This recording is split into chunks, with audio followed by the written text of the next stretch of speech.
Artemis. One of the great divinities of the Greeks, her name is usually derived from the word meaning uninjured, healthy, vigorous, according to which she would be the goddess who is herself inviolate and vigorous, and also grants strength and health to others. According to the Homeric account and Hesiod, she was the daughter of Zeus and Leto. She was the sister of Apollo, and born with him at the same time in the island of Delos. According to a tradition which Pausanias found at Aeschylus, Artemis was a daughter of Demeter and not of Leto, while according to an Egyptian story, she was the daughter of Dionysus and Isis, and Leto was only her nurse. But these and some other legends are only the results of the identification of the Greek Artemis with other local or foreign divinities. The place of her birth is for the same reason not the same in all traditions. Some say that it was the grove of Ortygia near Ephesus, others that it was Crete, and others again that she was the sister of Apollo, but born somewhat earlier so that she was able to assist Leto in giving birth to Apollo. In the description of the nature and the character of this goddess, it is necessary to distinguish between the different points of view from which the Greeks regarded her, and also between the really Greek Artemis and certain foreign divinities, who for some resemblance or another were identified by the Greeks with their own Artemis. 1. Artemis, as the sister of Apollo, is a kind of female Apollo. That is, she, as a female divinity, represented the same idea that Apollo did as a male divinity. This relation between the two is in many cases described as the relation of husband and wife, and there seems to have been a tradition which actually described Artemis as the wife of Apollo. In the character of sister of Apollo, Artemis is like her brother, armed with a bow, quiver, and arrows, and sends plague and death among men and animals. Sudden deaths, but more especially those of women, are described as the effect of her arrows. She also acts sometimes in conjunction with her brother. As Apollo was not only a destructive god, but also averted the evils which it was in his power to inflict, so Artemis was at the same time the goddess that cured and alleviated the sufferings of mortals. Thus, for instance, she healed Aeneas when she was wounded and carried into the temple of Apollo. In the Trojan War she sided, like Apollo, with the Trojans. The man whom she looked graciously upon was prosperous in his fields and flocks, his household was thriving, and he died in old age. She was more especially the protectress of the young, and Aeschylus called her the protectress of young sucking animals, and of the game ranging through the forests of the mountains. Artemis thus also came to be regarded as the goddess of the flocks and the chase.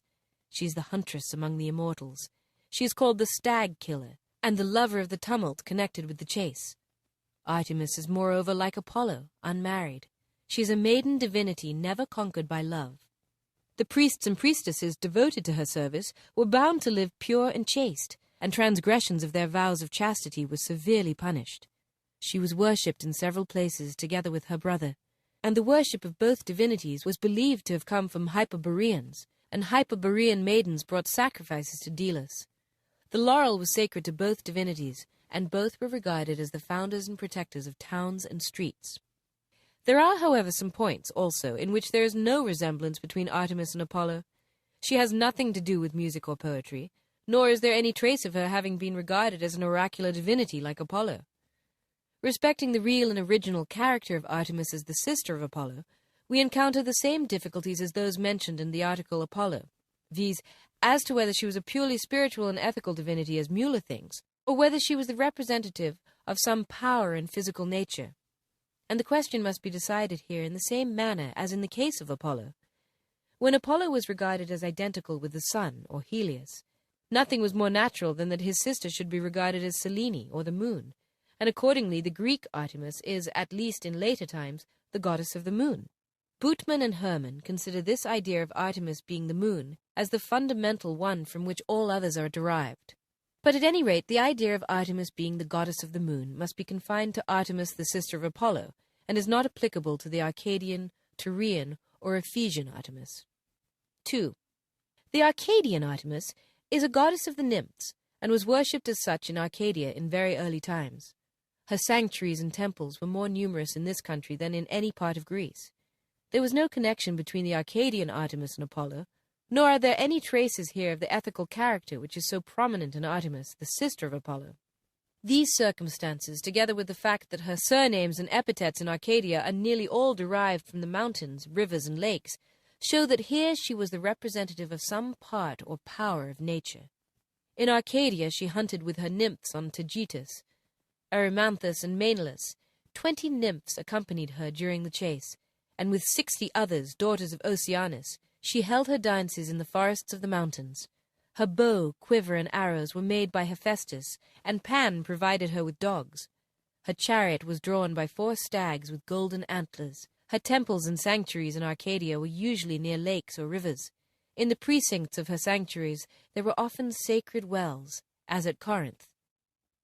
As a nymph, Artemis also appears in connection with river gods, as with Alpheus, and thus it is intelligible why fish were sacred to her. 3. The Taurian Artemis. The legends of this goddess are mystical, and her worship was orgiastic and connected, at least in early times, with human sacrifices. According to the Greek legend, there was in Taurus a goddess, whom the Greeks for some reason identified with their own Artemis, and to whom all strangers that were thrown on the coast of Taurus were sacrificed. Iphigenia and Orestes brought her image from thence, and landed at Broron in Attica, whence the goddess derived the name of Bronia.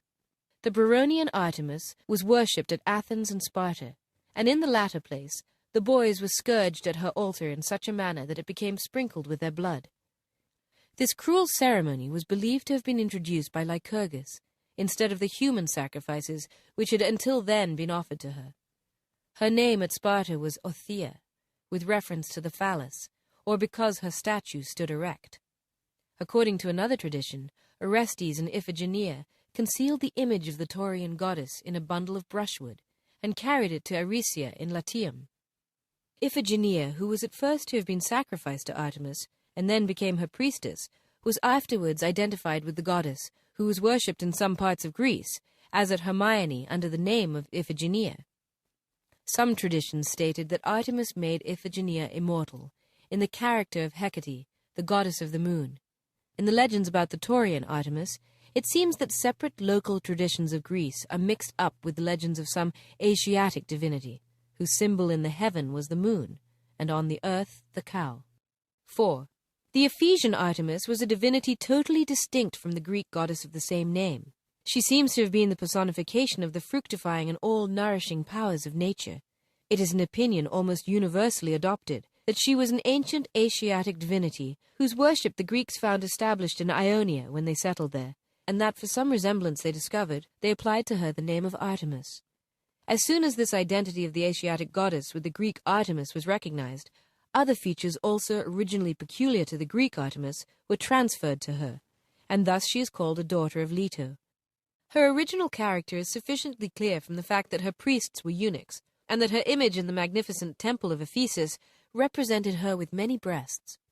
The whole figure of the goddess resembled a mummy.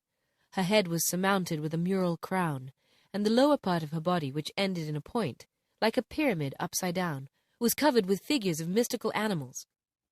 The symbol of this divinity was a bee, and her high priest bore the name of king. Her worship was said to have been established at Ephesus by the Amazons. The Romans identified their goddess Diana with the Greek Artemis, and at a comparatively early time they transferred to their own goddess all the peculiar features of the Greek Artemis. The worship of Artemis was universal in all Greece, but more especially in Arcadia and the whole of Peloponnesus. It is impossible to trace the various relations in which Artemis appears to us in one common source, or to one fundamental idea. The very manner in which such a complicated mythos was formed renders the attempt futile, or to say the least forced. In the case of Artemis, it is evident that new elements and features were added in various places to the ancient local mythos. The worship of one divinity is identified with that of another, and the legends of the two are mixed up into one, or those of the one are transferred to the other, whose legends then sink into oblivion. The representations of the Greek Artemis in works of art are different accordingly, as she is represented either as a huntress or as the goddess of the moon. Yet in either case she appears as a youthful and vigorous divinity, as becomes the sister of Apollo. As the huntress she is tall, nimble, and has small hips. Her forehead is high, her eyes glancing freely about, and her hair tied up behind in such a manner that some locks float down her neck. Her breast is covered, and the legs up to the knees are naked. Her attributes are the bow, quiver, and arrows, or a spear, stags, and dogs. As the goddess of the moon, she wears a long robe which reaches down to her feet. A veil covers her head, and above her forehead rises the crescent of the moon.